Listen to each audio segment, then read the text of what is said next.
पाकिस्तान के जितने इदारे हैं सारे इदारों को आप एक तरफ करें और रेस्क्यू अकेला जो है उसने बहुत काम किया है। ये इदारा परवेज इलाही साहब ने बनाया था, लेकिन शहबाज शरीफ साहब ने रेस्क्यू के इदारे से बदला लिया। दो इदारों से परवेज इलाही साहब ने ट्रैफिक वार्डन बनाए थे और एक रेस्क्यू 1122 बनाई थी। इन दोनों से शहबाज शरीफ ने बदला लिया। वार्डन्स की तो कई सालों तक उन्होंने तनख्वाही नहीं बढ़ाई, उन्हें बहुत तंग किया। वो बेचारे एहतजाज करते थे, रोते पिटते थे कि जनाब परवेज इलाही का इसके ऊपर छाप है, लिहाजा हमने इसको चलने नहीं देना। दूसरा जो आपका ये था रेस्क्यू 1122, शहबाज शरीफ साहब ने इसको भी इसकी वो हालत कर दी कि यहां पे मेरे पास ये खबर है, ये देखें, ये इस खबर के अंदर बाकायदा ये इश्तिहारात छपे हुए हैं और ये इश्तिहारात अखबार के अंदर छपे हुए हैं और लिखा हुआ है आपका माली ताउन जिंदगी बचाने में मुआवन, donate to rescue 1122 to save lives. यानी रेस्क्यू 1122 को आप डोनेशंस अपनी दें, यानी चंदे पे चलने वाला इदारा इसको बनाकर रख दिया। नेशनल बैंक ऑफ पाकिस्तान का PCSIR ब्रांच लाहौर में FC कॉलेज के साथ जो है, यहां मैं पढ़ता था, इधर हम खाना खाने जाते थे, तो उन्होंने कहा जी इमरजेंसी सर्विस फंड के अकाउंट नंबर, आगे अकाउंट नंबर लिखा हुआ है, इसके अंदर पैसे जमा करवा दें। तो शहबाज शरीफ के दौर में इसी रेस्क्यू 1122 को चंदे से भी चलाया गया और फिर जब पाकिस्तान तहरीक इंसाफ का दौर आया तो उन्होंने हर जिले तक इसको फैलाया। परवेज इलाही वापस आ गए ना, स्पीकर बन गए पंजाब असेंबली के, उस्मान बुज़दार वज़ीर आला बन गए। तो क्योंकि परवेज इलाही का एक प्रोजेक्ट था, बड़े अरसे तक यतीम रहा, तो उन्होंने आकर कहा जी फैलाओ इसको दोबारा। आज वही रेस्क्यू 1122 है जो परवेज इलाही साहब के दौर में और उस्मान बुज़दार के दौर में तमाम जिलों तक फैलाया गया। आज वो रेस्क्यू 1122 काम आ रहा है।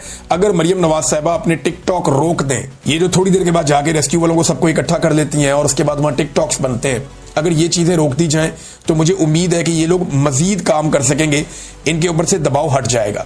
फिर एक और खबर है कि माहौलियात को नुकसान पहुंचाने के हवाले से लाहौर में नाज़रीन हमने बहुत दफा एहतजाज किया, बहुत दफा रिक्वेस्ट की, लेकिन शरीफ खानदान मानता ही नहीं था।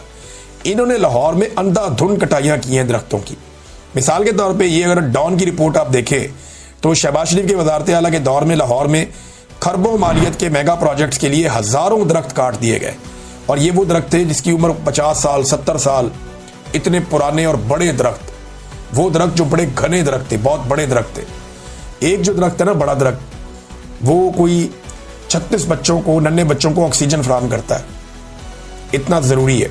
तो इन्होंने जनाब वहां पे बहुत बड़ी मिकदार में दरख्त काट दिए। 5000 दरख्त इन्होंने लगभग अपनी सड़कें चौड़ी करने के चक्कर में, अपने छोटे मोटे प्रोजेक्ट करने के चक्कर में इन्होंने काट दिए। बड़ा एहतजाज भी हुआ लाहौर में, इन्होंने दबा लिया एहतजाज पुलिस के जरिए से। फिर इन्होंने दावा किया कि हम बहुत दरख्त लगाएंगे। हमने देखा लाहौर में कोई शजरकारी हुई नहीं, कोई दरख्त लगे ही नहीं, इन्होंने कोई काम किया ही नहीं और अब आप माहौलियाती तब्दीली के असरात देख रहे हैं। अब आ जाए नाज़रीन कुछ पॉलिटिकल खबरों की तरफ। इमरान खान साहब ने कुछ फैसले किए हैं और उनमें 3 बड़े फैसले हैं जो ये बताते हैं कि आज इमरान खान साहब कहां खड़े। पहला फैसला उनका यह है कि लाहौर में मिलिट्री कोर्ट से जो सजा पाने वाले मियां अकरम उस्मान साहब, ये मियां महमूद रशीद साहब के दामाद भी हैं और बड़े अच्छे आदमी हैं, इन्होंने बड़ी कुर्बानी दी है। ये उन लोगों में से हैं जिन्होंने फस्तायत के खिलाफ इलेक्शन लड़के जीता भी था। तो अकरम उस्मान साहब को लाहौर का सदर बना दिया गया है। इससे पहले जो है वो शेख इम्तियाज साहब ने बड़ा शानदार काम किया, बड़े मुश्किल हालात में लाहौर के सदर के तौर पे, बड़े सबसे टफ हालात में उन्होंने काम किया। अब मियां अकरम उस्मान साहब आए, एक बड़ा इम्तिहान है, लेकिन इससे पता चलता है कि इमरान खान साहब अग्रेसिव मोड के अंदर है। मिलिट्री कोर्ट से जिसको सजा हुई उसको लाकर बनाया लाहौर का सदर। फिर 8 सितंबर की जो हड़ताल है उसकी उन्होंने मुकम्मल हमायत की। जो बलूचिस्तान में हड़ताल होने जा रही है, जो पूरे खैबर पख्तूनख्वा में इन्होंने एहतजाज की कॉल दी है, तो इसके ऊपर भी एक इमरान खान साहब ने बड़ा सख्त मौक़िफ़ लिया कि हम पूरी हमायत करेंगे, अचकज़ई साहब की और जो अख्तर महंगल साहब। फिर तीसरा उन्होंने इरफान सलीम साहब को नामजद किया सेनेट की नशिस्त के लिए, जहां से शिबली फराज साहब को नाअहल करार दिया गया। तो ये चीजें बताती हैं इमरान खान साहब अपने मौक़िफ़ से 1 इंच भी पीछे नहीं हट रहे और एस्टेब्लिशमेंट की जो ख्वाहिश है वो फिलहाल पूरी होती हुई दिखाई नहीं दे रही। इस वक्त इमरान खान साहब नाज़रीन जो गिरफ्तार हैं वो अल-कादर ट्रस्ट केस के अंदर गिरफ्तार है। ये मैं जरा थोड़ा आपको बताऊं कि वो अंदर क्यों है। इमरान खान साहब इस वक्त जो जेल के अंदर बंद हैं, उन्हें अल-कादर ट्रस्ट का जो केस था उसमें सजा सुनाई गई है, वो उसकी सजा काट रहे हैं, उसके बारे में जेल में वो बंद है। जो 9 मई वाले मुकदमात हैं उनमें इमरान खान साहब की बेल हो चुकी है और ये जो अभी केस चल रहा है अदालत के अंदर, इसमें भी वो गिरफ्तार नहीं है। तोशाखाना 2 वाला इमरान खान साहब गिरफ्तार हैं अल-कादर केस में।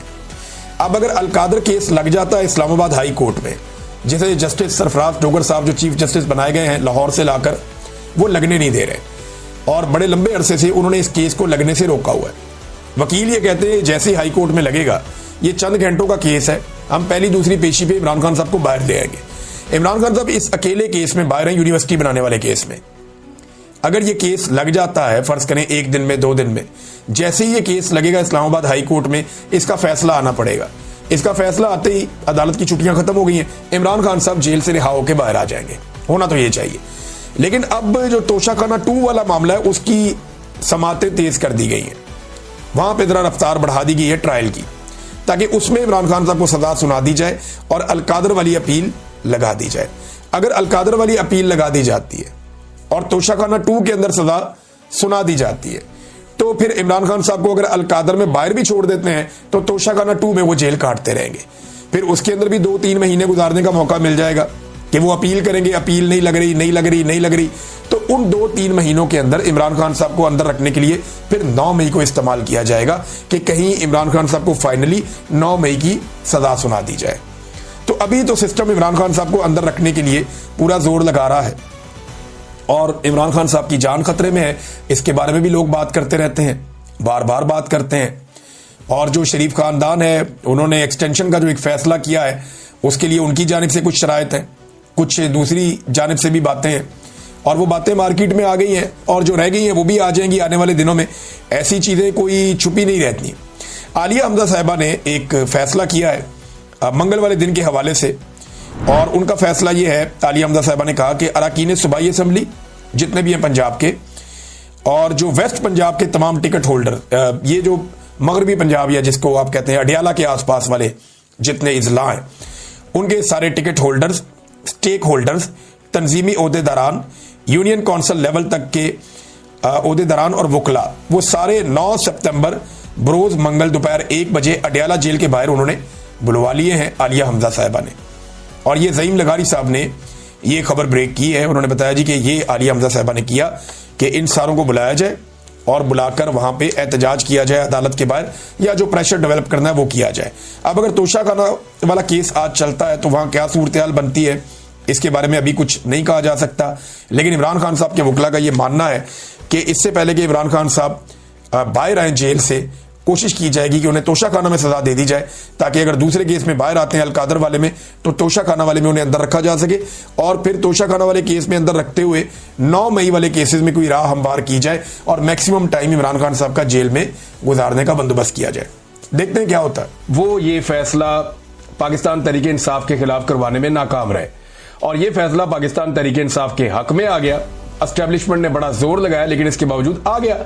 और फिर कुछ डाउट्स है, उन्होंने आकर टीवी चैनल पे बताया कि इलेक्शन कमीशन ऑफ पाकिस्तान इस फैसले पर अमल दरामद नहीं करेगा। उसकी वजह यह है कि एस्टेब्लिशमेंट नहीं चाहती कि इस फैसले पर